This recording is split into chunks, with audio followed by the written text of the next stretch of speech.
Hello my dear students. आप सभी का स्वागत है एनसीईआरटी की छोटी छोटी बातें सीरीज पर, जहां पर आपको मिलती है एनसीईआरटी की हर एक लाइन की detail explanation, previous year question plus multiple choice questions के साथ।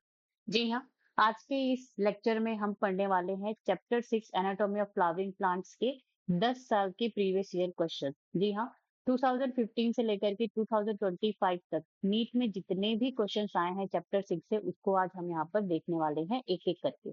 और यहाँ पर हम ये भी एनालाइज करेंगे करेंगे कि जो क्वेश्चंस है, नीट पीवाईक्यू जो क्वेश्चन है वो एनसीईआरटी से डायरेक्ट आ रहे हैं या नहीं आ रहे हैं। ठीक है, तो इसीलिए मैं यहाँ पे एनसीईआरटी के कटआउट्स भी लेकर के आई हूँ कुछ लेटेस्ट क्वेश्चंस पे, तो उसको हम वहाँ पे जा करके देखेंगे। ठीक है, तो चलिए शुरू करते हैं हमारा आज का लेक्चर, या फिर क्वेश्चन प्रैक्टिस इसको हम कह सकते हैं। क्वेश्चन नंबर 1, ये आपका री एग्जाम 2024 नीट एग्जाम में आया हुआ क्वेश्चन है। Found in the fruit walls of nuts and pulp of pear which of the following simple tissue are commonly sclereids, parenchyma, fibres and collenchyma. तो यहाँ पे सिंपल टिश्यू में हमको क्या क्या देखने को मिलता है? पेरेंकाइमा देखने को मिलता है, कोलेंकाइमा देखने को मिलता है एंड स्क्लेरेंकाइमा देखने को मिलता है। ठीक है, और ये जो स्क्लेरेंकाइमा है ये आपका फिर से दो भागों में डिवाइड हो जाता है। एक होता है स्क्लेरिट्स, स्क्लेरिट्स होता है, और एक क्या होता है यहाँ पे इस स्क्लेरेंकाइमा फाइबर होता है। तो यहाँ पे जो स्क्लेरिट्स है वो आपको कहाँ पे देखने को मिलेगा? फ्रूट वॉल्स ऑफ नट्स में एंड पल्प ऑफ पेयर में। जैसे जब आप पाइनएप्पल खाते हैं, अनानास खाते हैं, तो आपका जो मुंह है वो छिला छिला सा लगता है। तो वो किसकी वजह से लगता है? ये स्क्लेरिट्स होते हैं, उन्हीं की वजह से ही आपको इस तरह से मुंह जो है छिला छिला सा लगता है।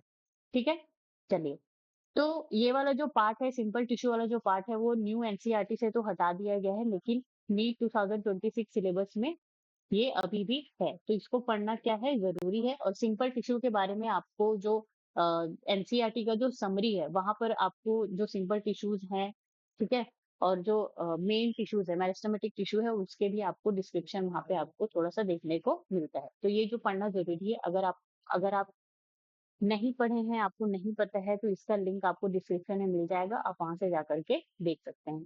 चलिए, question number 2, which one of the following is not found in gymnosperm. तो जिम्नोस्पर्म में इनमें से कौन सी चीज है जो आपको देखने को नहीं मिलती है? A, sieve cells, albuminous cells, tracheids and vessels. तो देखो, यहाँ पे जो sieve cells and albuminous cells हैं वो तो जिम्नोस्पर्म में देखने को मिलती है, ट्रैकिट्स भी देखने को मिलता है। ट्रैकिट्स तो आपको टेरिडोफाइट्स में भी देखने को मिलता है। ठीक है, लेकिन जब वेसल्स की बात करें तो वेसल्स क्या होता है? एडवांस्ड वाटर कंडक्टिंग एलिमेंट होता है जाइलम। ठीक है, जाइलम का। तो ये सिर्फ और सिर्फ ये एडवांस चीज है, तो ये सिर्फ सिर्फ और सिर्फ आपको कहाँ पे मिलेगा? एंजियोस्पर्म्स में देखने को मिलेगा। ओके, तो यहाँ पे ऑप्शन डी क्या हो जाएगा? करेक्ट आंसर हो जाएगा। और ये कहाँ पे आया है? री एग्जाम 2024 में। तो जो जाइलम जाइलरी एलिमेंट्स वाला जो पार्ट है, वो भी अब यहाँ पे जो एनसीईआरटी है, ठीक है, जो एनसीईआरटी है वहां वहां से हटा दिया गया है, लेकिन नीट के जो सिलेबस है 2026 उसमें अभी भी है। तो ये सारी चीजों को पढ़ना क्या है? जरूरी है।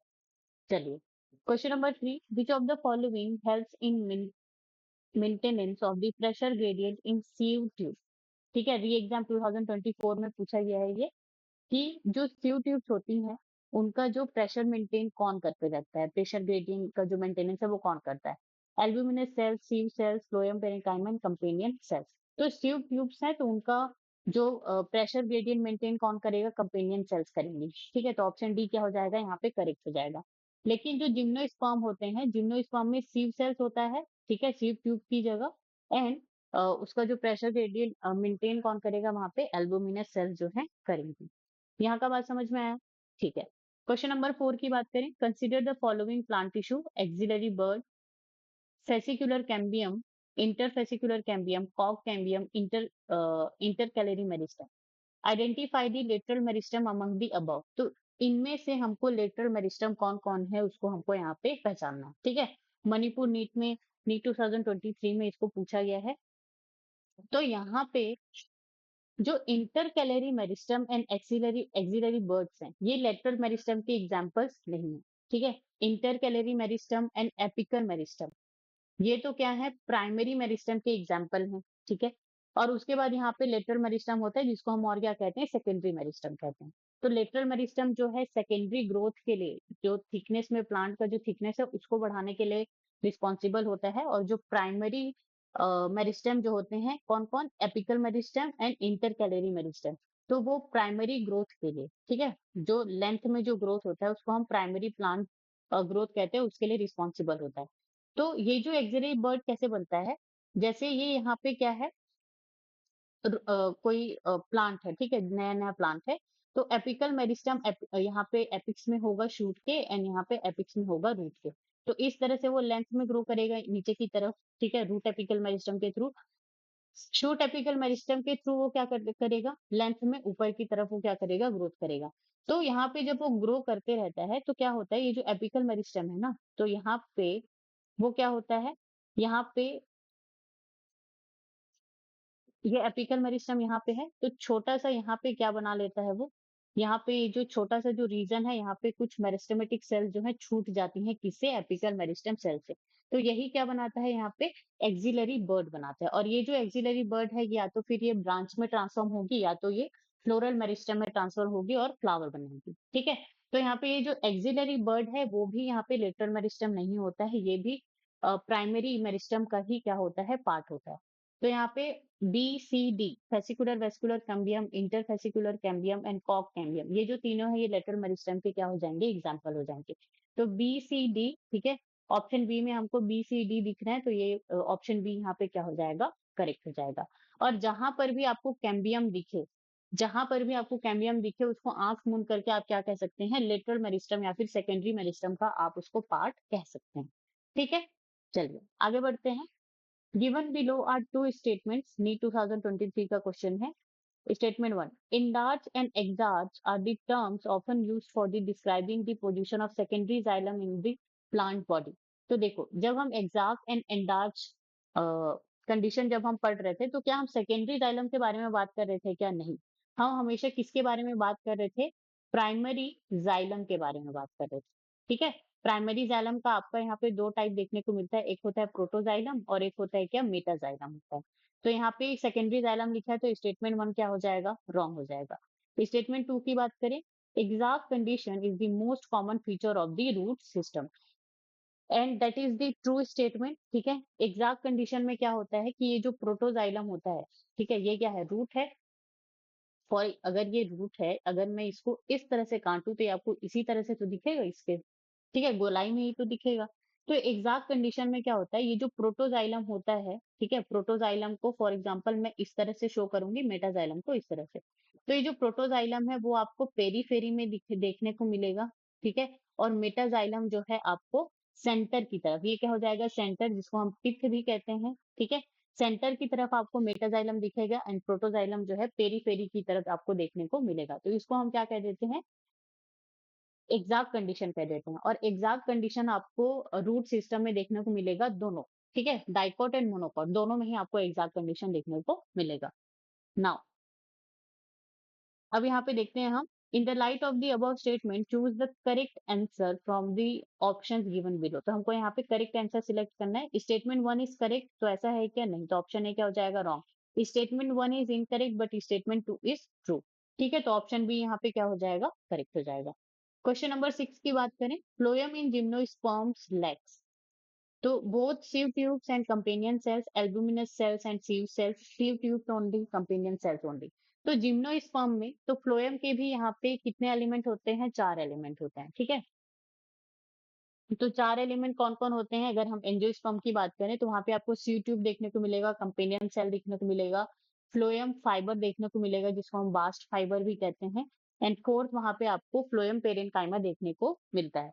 तो यहाँ पे जो जिम्नोस्पर्म होते हैं उनमें sieve tubes and companion cell दोनों ही क्या होते हैं, एब्सेंट होते हैं। और ये नीट 2019 का क्वेश्चन है, ठीक है, तो ऑप्शन है यहाँ पे क्या हो जाएगा, करेक्ट हो जाएगा। ये जो जिम्नोस्पर्म है, जिम्नोस्पर्म में सीव ट्यूब की जगह आपको सीव सेल्स देखने को मिलती है, सीव सेल्स, एंड कंपेनियन सेल्स की जगह आपको एल्बुमिनस सेल्स जो है देखने को मिलती है, ठीक है। चलिए क्वेश्चन नंबर 7 की अगर हम बात करें, regeneration of damage growing grass following grazing in largely due to lateral meristem, apical meristem, intercalary meristem and secondary meristem. ठीक है? तो जो ग्रोइंग ग्रास होती है, ये क्या है? ग्रोइंग ग्रास है इस तरह से, कोई यहाँ पे काऊ आया और इसको ग्रेज़ करके चला गया, ठीक है? तो ये ग्रास इतनी छोटी-छोटी हो जाएँगी, लेकिन फिर आप कुछ टाइम बाद आप देखेंगे तो ये फिर से इतनी बड़ी-बड़ी हो जाएँगी, ठीक है? तो वो किसकी वजह से हो रहा है, ठीक है? ये चीज़ जो एक बार वहाँ पे डैमेज हो गया, तो वो डैमेज का रिकवरी कौन कर रहा है, ठीक है? तो यहाँ पे आपको बताना है lateral meristem no, apical meristem no, intercalary meristem yes और सेकेंडरी मेरिस्टेम तो वहाँ पे आपका प्राइमरी ग्रोथ का एग्जांपल है ही नहीं, ठीक है? तो सेकेंडरी ग्रोथ भी नहीं। तो इंटरकैलरी मेरिस्टेम जो है ग्रेजिंग से जो भी डैमेज होता है उसको क्या करता है वो रिकवर करता है। ये ऑडिशन नीट 2019 में पूछा गया था। नाउ 2014 का ये क्वेश्चन है tracheids differ from the other tracheary elements in. तो देखो मैं यहाँ पे 2014 का क्वेश्चन इसलिए लेकर के आई हूँ क्योंकि ये सारे जो क्वेश्चन है बहुत इजी क्वेश्चन है। अगर आपने थोड़ा सा भी ध्यान लगा के अगर पढ़ा होगा तो ये आपको बहुत अच्छे से बन जाएंगे ये जितने भी क्वेश्चन है। तो इसको इसीलिए मैं आपके लिए ये जो क्वेश्चन है 2014 का उसको भी यहाँ पर लेकर के आई हूँ। तो ये जो ट्रैकिड्स हैं तो अदर जो ट्रैकेरी एलिमेंट है, ठीक है? तो जाइलम में आपके एक तो ट्रैकिड होता है, ठीक है? दूसरा वेसल होता है, तीसरा आपका जाइलम फाइबर होगा एंड चौथा आपका क्या होता है जाइलम पेरेंकाइमा होता है। तो यहाँ पे ये जो ट्रैकिड्स है वो बाकी सबसे किसमें अलग है? हैविंग कैस्पेरियन स्ट्रिप्स, ठीक है? तो कैस्पेरियन स्ट्रिप तो एंडोडर्मिस में होता है, वेस्कुलर बंडल में होता ही नहीं है, तो ये क्या हो जाएगा? रॉन्ग। बीइंग इम्परफोरेट, ठीक है? And lacking nucleus and being lignified. तो ये जो ट्रैकिड्स होते हैं ये कैसे होते हैं? लिग्निफाइड होते हैं एंड इनमें न्यूक्लियस जो है एब्सेंट होता है। तो सेम चीज आपको यहाँ पे xylem fibre and xylem vessel में भी देखने को मिलेगा, ठीक है? बीइंग इम्परफोरेट, तो ये यहाँ पे क्या हो जाएगा? रॉन्ग। ये क्या हो जाएगा यहाँ पे? रॉन्ग हो जाएगा, ठीक है? ये जो ट्रैकिड्स होते हैं ये कैसे होते हैं? परफोरेटेड होते हैं, तो ऑप्शन बी यहाँ पे क्या हो जाएगा? करेक्ट हो जाएगा। चलिए क्वेश्चन नंबर 9 की बात करें तो meristematic tissue responsible for increasing girth of the tree trunk. Girth का मतलब क्या होता है? ये जो मोटाई है, पहले जो स्टेम है इस तरह से था, ठीक है? इतना पतला था, फिर उसके बाद ये इतना मोटा हो गया, तो ये क्या हो गया? Increment in girth. तो वो किसकी वजह से होता है? इंटरकैलरी मेरिस्टम की वजह से, लेटरल मेरिस्टम, फेलोजन की वजह से, एपिकल मेरिस्टम की वजह से। तो ये लेटरल मेरिस्टम की वजह से होता है, ठीक है? Gymnosperms are also called softwood spermatophores because they lack cambium, phloem fiber, thick wall tracheids and xylem fiber. तो जिम्नोस्पर्म्स को हम सॉफ्ट वुड क्यों कहते हैं? ठीक है? तो ये चीज मैंने आपको just a second.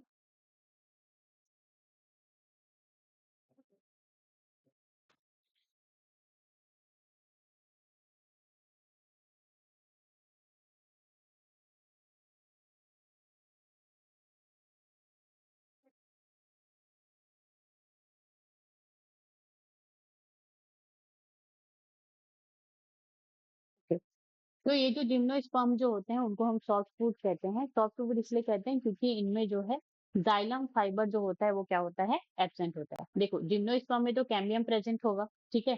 Cambium present होता है इसीलिए जिम्नोस्पर्म में आपको सेकेंडरी ग्रोथ देखने को मिलता है।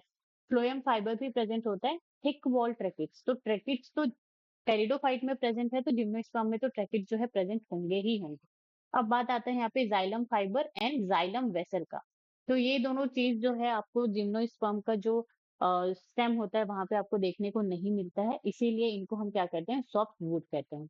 तो ऑप्शन डी यहाँ पे क्या हो जाएगा? करेक्ट हो जाएगा। क्वेश्चन नंबर 11 की बात करें, companion cells are closely associated with sieve elements, vessel elements, trichomes and guard cells. तो यहाँ पे कंपेनियन सेल्स सिव एलिमेंट्स जैसे कि सिव ट्यूब से वो क्या होती हैं? एसोसिएटेड होती हैं। और ये जो कंपेनियन सेल्स हैं ये सिव एलिमेंट्स जो सिव ट्यूब है उसका प्रेशर ग्रेडियंट क्या करता है? मेंटेन करता है। तो नीट 2012 का ये क्वेश्चन है। Question number 12, which one of the following is not a lateral meristem? Intrafascicular cambium, interfascicular cambium, phellogen and intercalary meristem. तो लेटरल मेरिस्टेम का एग्जांपल यहाँ पे कौन सा नहीं है? इंटरकैलरी मेरिस्टेम, ठीक है? इंटरकैलरी अगर यहाँ पे एपिकल मेरिस्टेम भी होता तो वो भी क्या हो जाता है? यहाँ पे आंसर हो जाता, क्योंकि ये दोनों क्या है? प्राइमरी मेरिस्टेम है और बाकी ये सारे कौन है? लेटरल मेरिस्टेम है, ठीक है?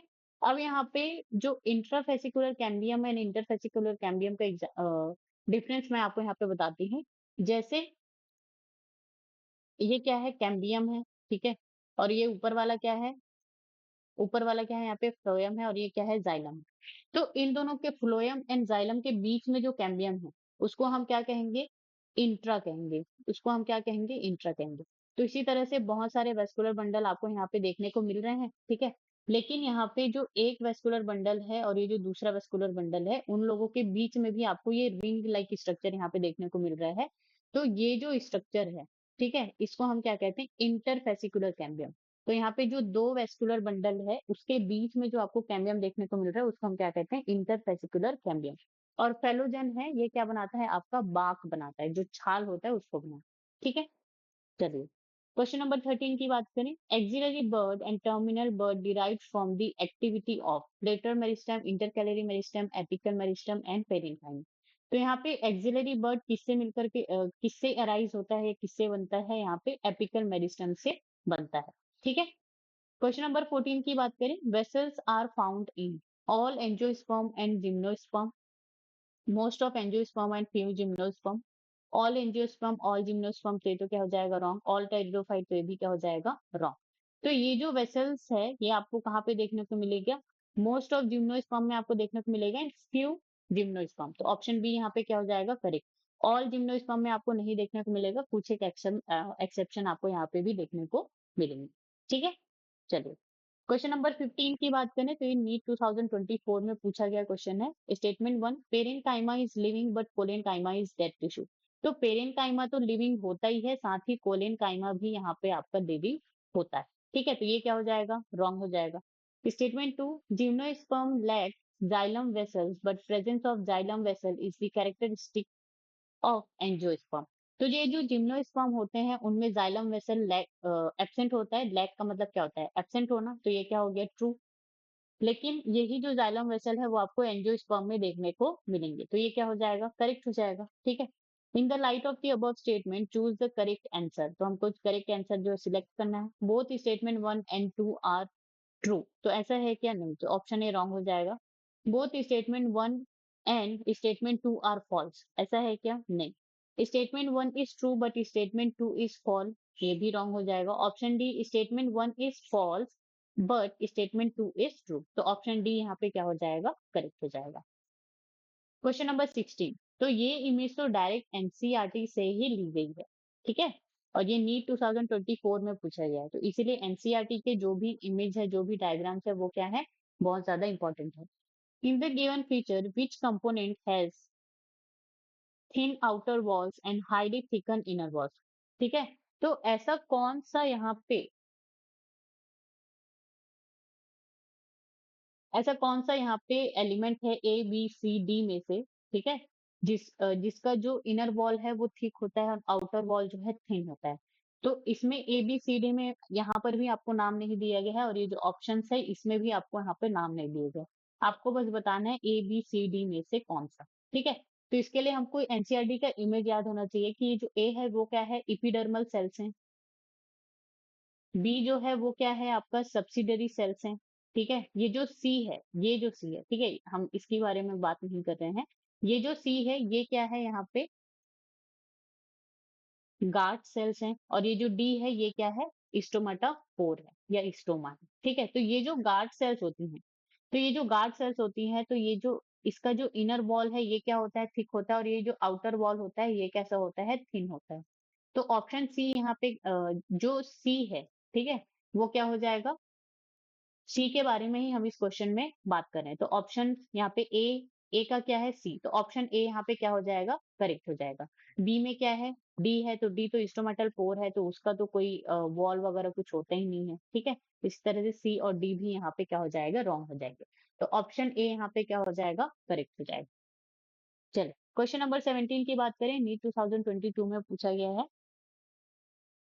इन roots, xylem and phloem in a vascular bundles are arranged in an alternate manner along the different radii।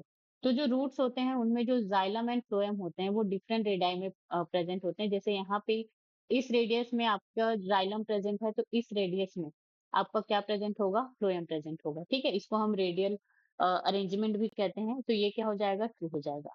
Conjoint closed vascular bundle do not possesses cambium। तो जो conjoint and closed vascular bundles होते हैं वहां पे cambium नहीं होते, that is true. तो conjoint का मतलब यहाँ पे क्या होता है, जो जाइलम एंड फ्लोएम होते हैं, ठीक है, जाइलम एंड फ्लोएम होते हैं वो एक ही पेरीफेरी पर प्रेजेंट होते हैं और वो इस तरह से जॉइंट होते हैं, ठीक है। क्लोज्ड का मतलब क्या होता है कि यहाँ पे जो कैम्बियम है वो एब्सेंट होता है, उसी को हम क्या कहते हैं, क्लोज्ड कहते हैं। तो ये क्या हो जाएगा, ट्रू हो जाएगा।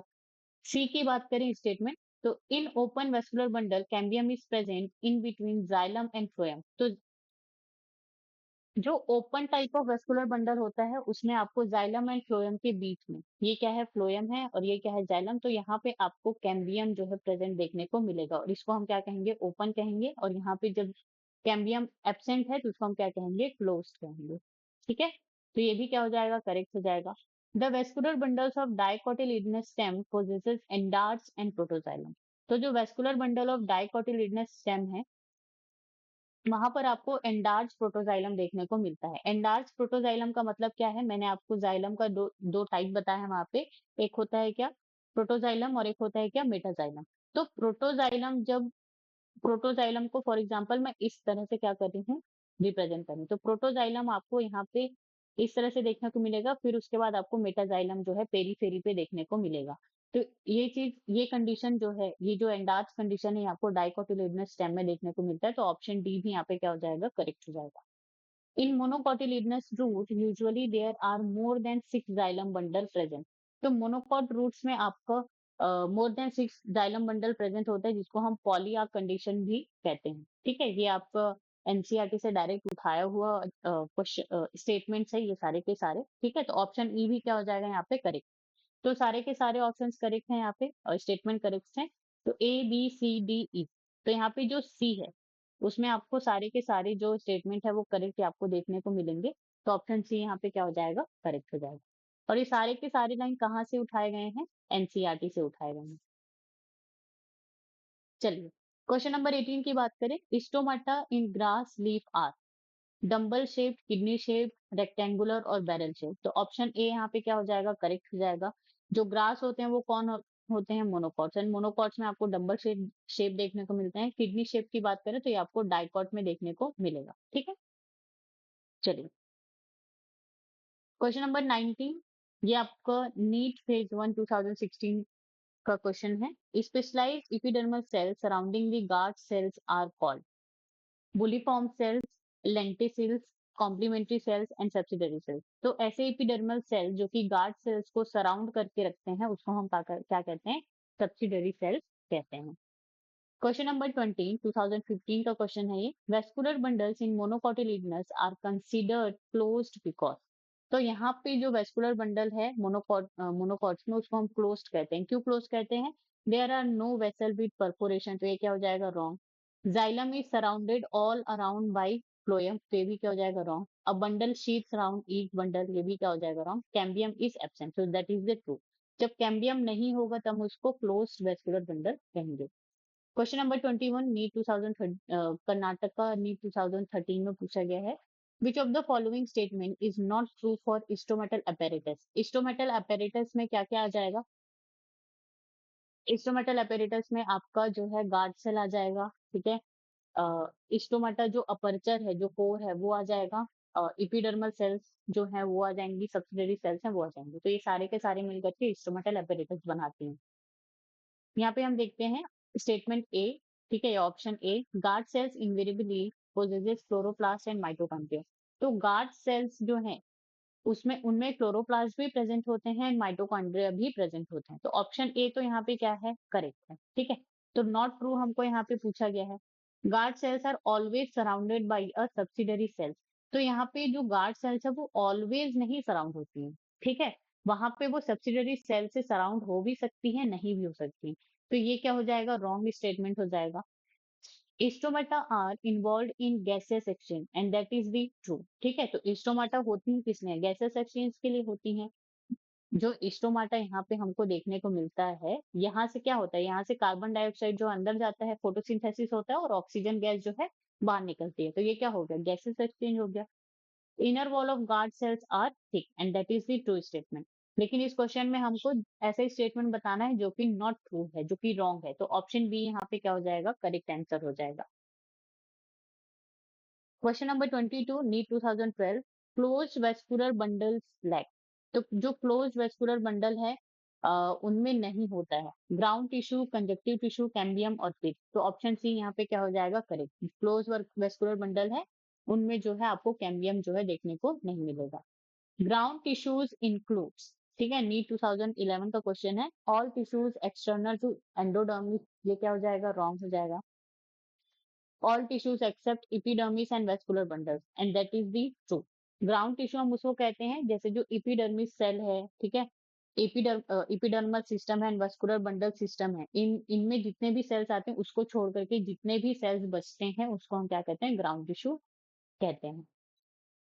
चलिए अब यहाँ पे हम क्वेश्चन करेंगे anatomy of dicots and monocots. तो इसमें रूट, स्टेम एंड लीफ, ये तीनों के तीनों के क्वेश्चन जो है इंक्लूडेड है। तो क्वेश्चन नंबर 24 की अगर हम बात करें, find the statement that is not correct with regard to the structure of monocot stem. तो मोनोकॉट स्टेम के बारे में हमको यहाँ पे बताना है नॉट करेक्ट, ठीक है, मतलब कि रॉन्ग स्टेटमेंट हमको देखना है। Option A, vascular bundles are conjoined and closed and that is the true statement. ठीक है, यहाँ पे जो जाइलम एंड फ्लोएम होते हैं वो conjoined होते हैं, आपस में जॉइंट होते हैं, ठीक है, और ये कैसे होते हैं क्लोज, मतलब कि यहाँ पे कैम्बियम जो है एब्सेंट होता है और इसीलिए इनमें कोई भी सेकेंडरी ग्रोथ देखने को नहीं मिलता। Phloem parenchyma is absent and that is true. जो मोनोकॉट होते हैं, मोनोकॉट स्टेम होता है उसमें फ्लोएम पेरेन्काइमा आपको देखने को नहीं मिलता। हाइपोडर्मिस इन पेरेन्काइमिटस, ठीक है, हाइपोडर्मिस जो है यहाँ पे पेरेन्काइमिटस नहीं होता, स्क्लेरेन काइमिटस होता है, स्क्लेरेन काइमा सेल्स वहां पे प्रेजेंट होती है। तो ऑप्शन सी यहाँ पे क्या हो जाएगा रॉन्ग हो जाएगा, नॉट ट्रू। ठीक है, तो इस क्वेश्चन में हमको नॉट करेक्ट ही बताना है, तो ऑप्शन सी यहाँ पे क्या हो जाएगा करेक्ट आंसर हो जाएगा। Vascular bundles are scattered, yes, जो मोनोकॉट स्टेम होती हैं उनमें अगर आप देखें तो वेस्कुलर बंडल जो है इस तरह से स्कैटर्ड आपको देखने को मिलेंगे। ठीक है, तो ऑप्शन डी भी यहाँ पे क्या हो जाएगा करेक्ट हो जाएगा। ये जो है नीट 2025 का क्वेश्चन है। अब हम इसको देखते हैं कि क्या ये एनसीईआरटी से आया है या नहीं। तो देखो यहाँ पे मोनोकोटिलिडनस सिस्टम जहाँ पे आपको दिया गया है चैप्टर 6 में, आप वहाँ पे निकालिए। तो यहाँ पे सबसे पहले ही स्टेटमेंट में है स्क्लेरेन काइमेटस हाइपोडर्मिस, मतलब कि हाइपोडर्मिस जो होता है वो स्क्लेरेन काइमेटस होता है। ठीक है, तो ये स्टेटमेंट यहाँ पे दिया गया है ऑप्शन सी में, हाइपोडर्मिस इन पेरेन्काइमेटस। तो ये क्या हो जाएगा यहाँ पे रॉन्ग। ठीक है, क्यों, क्योंकि यहाँ पे हाइपोडर्मिस स्क्लेरेन्काइमेटस से बना हुआ है। तो ये एनसीईआरटी से आया है क्वेश्चन।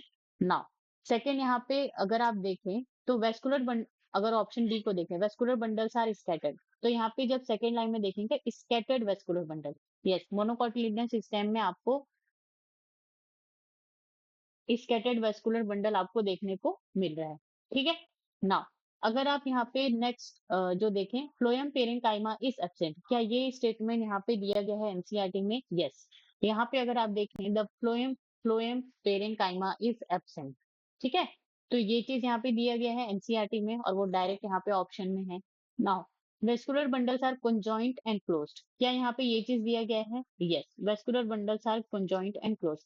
तो यहाँ पे ऑप्शन जो ऑप्शन ए है, ठीक है, ऑप्शन बी है, ऑप्शन ऑप्शन सी है एंड ऑप्शन डी है, सारे के सारे सिर्फ और सिर्फ आपके एनसीईआरटी से डायरेक्ट पूछे गए हैं। तो इसीलिए आपका जो है एनसीईआरटी पढ़ना बहुत बहुत जरूरी हो जाता है और आपको एनसीईआरटी बहुत ही ध्यान से पढ़ना है। ठीक है, चलिए, तो ये नीट 2025 का क्वेश्चन है। Now bulliform cells are responsible for, ये नीट 2024 का क्वेश्चन है, inward curling of leaves in monocots. ठीक है, तो बुलिफॉर्म सेल्स जो क्या करती हैं, जो लीव्स होती हैं उनको अगर वहां पे वाटर स्ट्रेस है तो उनको इन्वर्ट कर्लिंग, उसको क्या कर देती है मोड़ देती हैं, या फिर जैसे हम जिसको मुरझा हुआ कहते हैं ना प्लांट्स को, तो उसको हम क्या कहते हैं इन्वर्ट कर्लिंग ऑफ लीव्स। तो ये क्या हो जाएगा, इसलिए रिस्पॉन्सिबल होती हैं। Protecting the plants from salt stress, no, water stress से प्रोटेक्ट करती हैं। इंक्रीज फोटोसिंथेसिस इन मोनोकॉट्स, तो इनका फोटोसिंथेसिस से कोई लेना देना नहीं होता। Providing large space for the storage of sugars, no.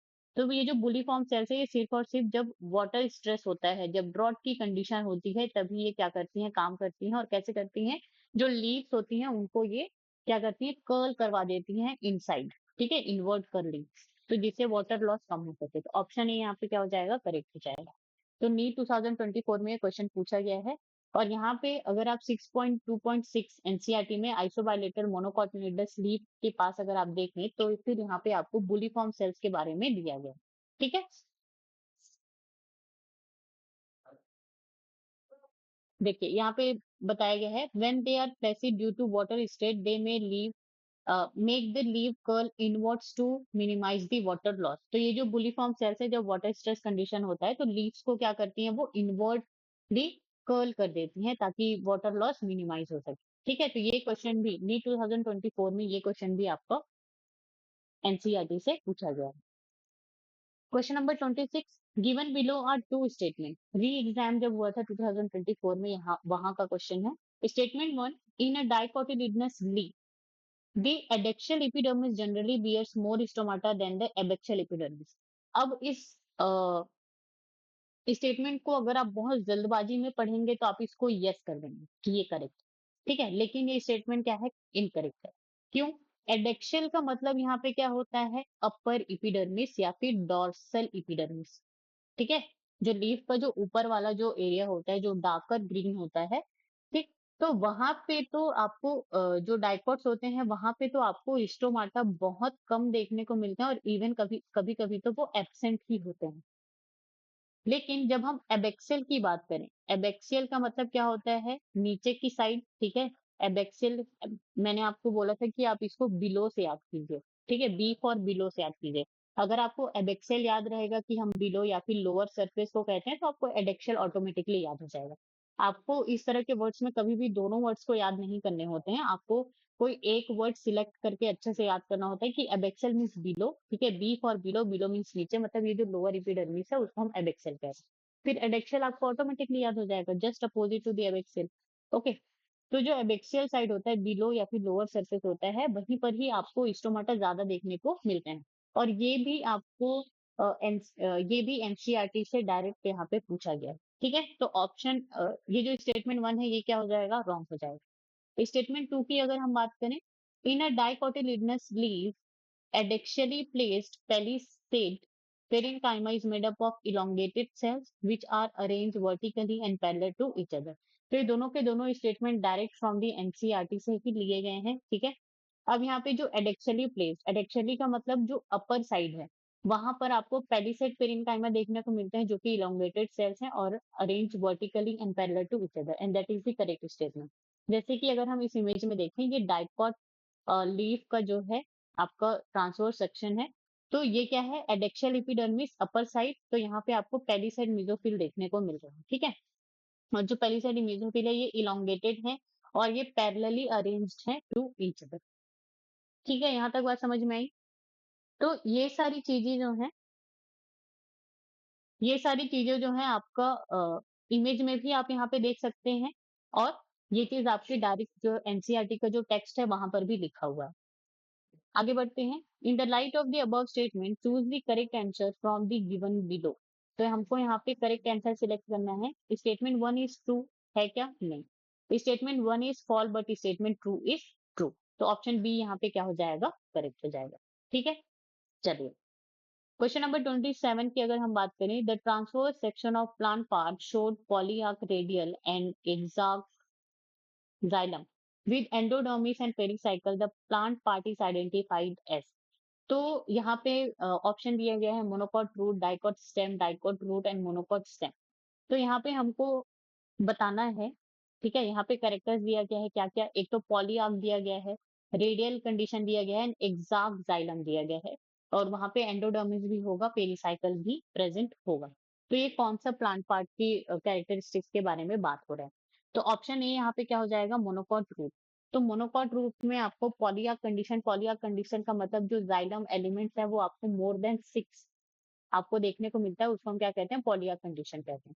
Dicots में आपको 2 से लेकर के 4, ठीक है, डाइआर्क एंड टेट्रार्क कंडीशन ही देखने को मिलता है। एग्जैक्ट जाइलम की अगर हम बात करें तो एग्जैक्ट जाइलम जो है आपको डाइकोट रूट में भी देखने को मिलेगा, जो एग्जैक्ट कंडीशन, ठीक है, नॉट डाइ, ओके, तो वो जो 2 एंड 4 डाइआर्क एंड टेट्रार्क वाला जो कंडीशन है ये आपको डाइकोट स्टेम में नहीं, डाइकोट रूट में देखने को मिलेगा। ठीक है, एंड ये जो एग्जैक्ट कंडीशन है वो आपको monocot root and dicot root वो दोनों में आपको देखने को मिलेगा। एंडोडर्मिस एंड पेरीसाइकिल भी आपको monocot root and dicot root दोनों में देखने को मिलेगा। लेकिन सिर्फ ये जो पॉलीआर्क कंडीशन है ये सिर्फ और सिर्फ आपको मोनोकॉट रूट में देखने को मिलेगा। ये कहाँ पे दिया कहाँ का क्वेश्चन है? ये मणिपुर नीट 2023 का क्वेश्चन है। अब यहाँ पे हम देखते हैं कि क्या ये क्वेश्चन जो है एनसीईआरटी से है या नहीं। तो मोनोकॉटिलिडनस रूट आपको निकाल लेना है एनसीईआरटी में। अब यहाँ पे आप देखिए जो मोनोकॉट्स होते हैं उनके पास 6, ठीक है, मोर देन 6, जिसको हम पॉलीआर्क जाइलम बंडल जो है यहाँ पे प्रेजेंट होता है, ठीक है। और यहाँ पे पिथ भी प्रेजेंट है, पेरीसाइकिल भी यहाँ पे आपको देखने को मिलता है। इस तरह से आप यहाँ पे देख सकते हैं कि ये जो क्वेश्चन है ये डायरेक्ट एनसीईआरटी से ही पूछा गया है। Question number 28 NEET 2020। The transverse section of plant shows following anatomical feature. Large number of scattered vascular bundles surrounded by bundle sheath. ठीक है, तो scattered vascular bundle हमेशा आपको कहाँ पे देखने को मिलता है? मोनोकॉट स्टेम में देखने को मिलता है, ठीक है।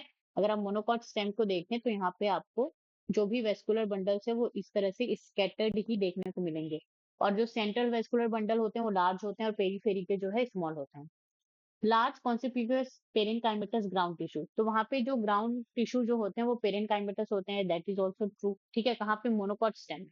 वेस्कुलर बंडल जो कॉन्जॉइंट होते हैं, ठीक है, जाइलम फ्लोएम आपस में जॉइंट होते हैं क्लोज, मतलब कि कैम्बियम जो है एब्सेंट होता है एंड फ्लोएम पेरेनकाइमा जो है एब्सेंट होता है। अगेन ये डायरेक्ट एनसीईआरटी से ही पूछा गया है, ठीक है, मोनोकॉटिलिडनस स्टेम। तो यहाँ पे हमको identify the category of plant and it's part. तो मोनोकॉटिलिडनस स्टेम के बारे में बात हुआ है या रूट के बारे में, डाइकोटिलिडनस स्टेम के बारे में बात हुआ है या रूट के बारे में। तो यहाँ पे मोनोकॉटिलिडनस स्टेम के बारे में बात हुआ है। क्यों? क्योंकि ये जो मोनोकॉटिलिडनस रूट है उसमें इस तरह से स्कैटर्ड वेस्कुलर बंडल नहीं होते, उसमें अच्छे से वो अरेंज होते हैं, ठीक है। चलिए, question number 29। Grass leaves curl inward during very dry weather, select the most appropriate reason for the following. जो ग्रास होती हैं वो कौन होती हैं? मोनोकॉट्स होती हैं, ठीक है। तो मोनोकॉट्स में जब ड्राई वेदर होता है तो जो लीफ होती है वो इनवर्टली क्या हो जाती है? कर्ल हो जाती है। तो वो किसकी वजह से होता है? टाइडोसिस इन वेसल्स की वजह से, क्लोजर ऑफ स्टोमाटा, जब स्टोमाटा का जो अपर्चर है वो बंद हो जाता है तब, flaccidity of bulliform cells and shrinkage of air space in spongy mesophyll cell. तो यहाँ पे ऑप्शन सी यहाँ पे क्या हो जाएगा? करेक्ट हो जाएगा। मोनोकॉट्स का एक यूनिक फीचर है बोलीफॉर्म सेल्स, ठीक है। तो जब भी वहां पे ड्राई ड्रॉट का कंडीशन होता है, सूखा का कंडीशन होता है, वाटर स्ट्रेस होता है, तो जो बूली फॉर्म सेल जो है क्या करती हैं? एक्टिव हो जाती हैं और लीफ को, जो लीफ इस तरह से अच्छे से क्या है? टर्जिट है, ठीक है, अच्छे से एक्सपोज्ड है, इसको यहाँ पे वो क्या कर देती हैं? कर्ल कर देती हैं, ठीक है, फ्लैसिड कर देती हैं। तो ऑप्शन सी यहाँ पे क्या हो जाएगा? करेक्ट हो जाएगा। नीट 2019। तो नीट 2019 में तो क्वेश्चन पूछा ही गया है, साथ ही अब हमने यहाँ पे बुली फॉर्म से ही रिलेटेड क्वेश्चन कहाँ पे देखा है? नीट 2024 में, ठीक है। ये जो क्वेश्चन है, bulliform cells are responsible for inward curling of leaves in monocots, NEET 2024। तो यहाँ पे नीट 2019 में भी ये क्वेश्चन पूछा गया है और फिर नीट 2024 में भी।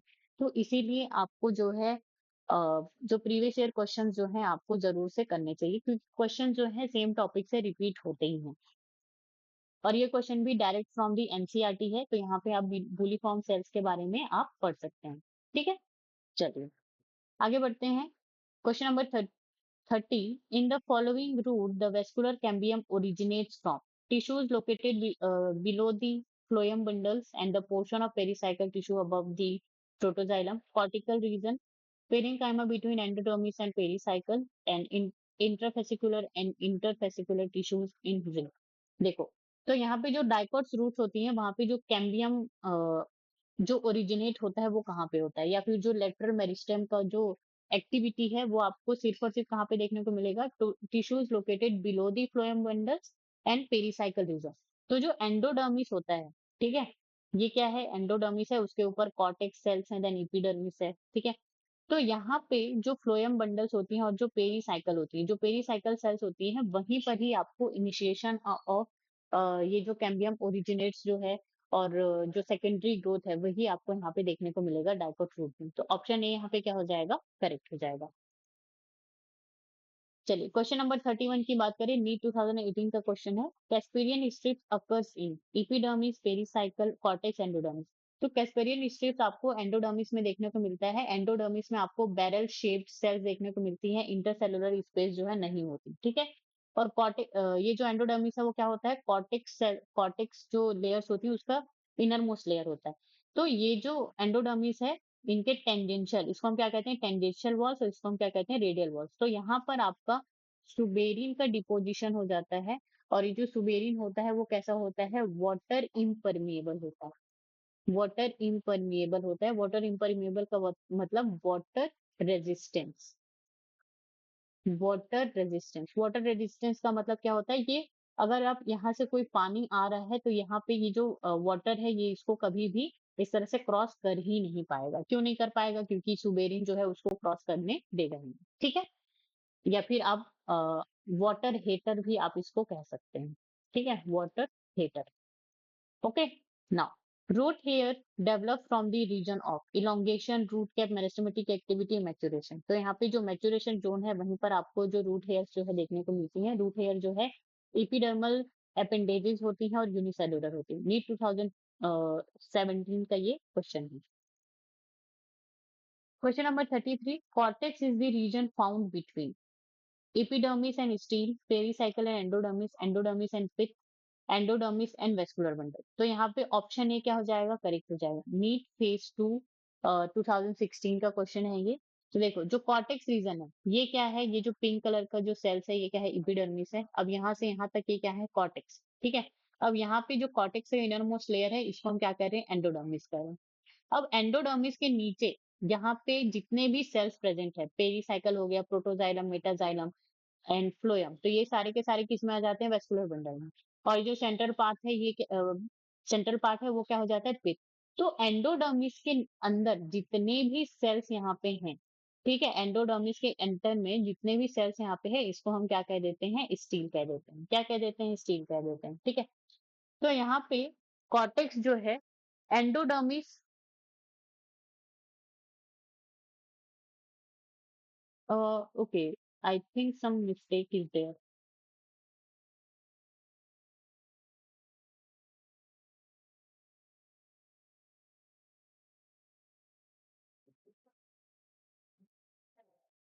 Okay okay, actually I'm reading this epidermis as endodermis. Okay, that's why I confused. So that's okay. तो epidermis and steel के बीच में, ठीक है, आपको यहाँ पे ये जो कॉर्टेक्स है आपको देखने को मिलेगा। तो यहाँ पे एंडोडर्मिस से लेकर के जो यहाँ पे जितने भी सेल्स हैं एंडोडर्मिस के अंदर, तो ये पार्ट क्या कंसीडर करेंगे, हम इसको स्टील का कंसीडर करेंगे। तो ये जो स्टील हो गया, और यहाँ पे ये जो इपिडर्मिस है, स्टील और इपिडर्मिस के बीच में आपको जो सेल्स देखने को मिलती है वो क्या है, कॉर्टेक्स है। तो ऑप्शन ए यहाँ पे क्या हो जाएगा, करेक्ट हो जाएगा, ठीक है। क्वेश्चन नंबर 34 की बात करें, a major characteristic of monocot root is the presence of. तो मोनोकॉट रूट में क्या प्रेजेंट होता है, वेस्कुलेचर, वेस्कुलेचर या फिर आप कह सकते हैं vascular bundle without cambium, cambium sandwich between the phloem and xylem along the radius. तो मोनोकॉट रूट हो या फिर स्टेम हो, वहां पे हमको कैम्बियम देखने को मिलता ही नहीं है, तो ऑप्शन बी यहाँ पे क्या हो जाएगा, wrong. Open vascular bundles, open vascular bundle का मतलब ही होता है कैम्बियम का प्रेजेंस, तो ये भी क्या हो जाएगा, रॉन्ग। स्कैटर्ड वेस्कुलर बंडल, तो जो मोनोकॉट्स जो रूट होती हैं वहां पे स्कैटर्ड वेस्कुलर बंडल नहीं होती, ये सिर्फ और सिर्फ आपको इस मोनोकॉट स्टेम में देखने को मिलता है, तो ऑप्शन डी भी यहाँ पे क्या हो जाएगा, रॉन्ग। ए वेस्कुलेचर या फिर vascular bundle without cambium, yes, monocots root का ये क्या हो जाएगा, कैरेक्टरिस्टिक हो जाएगा।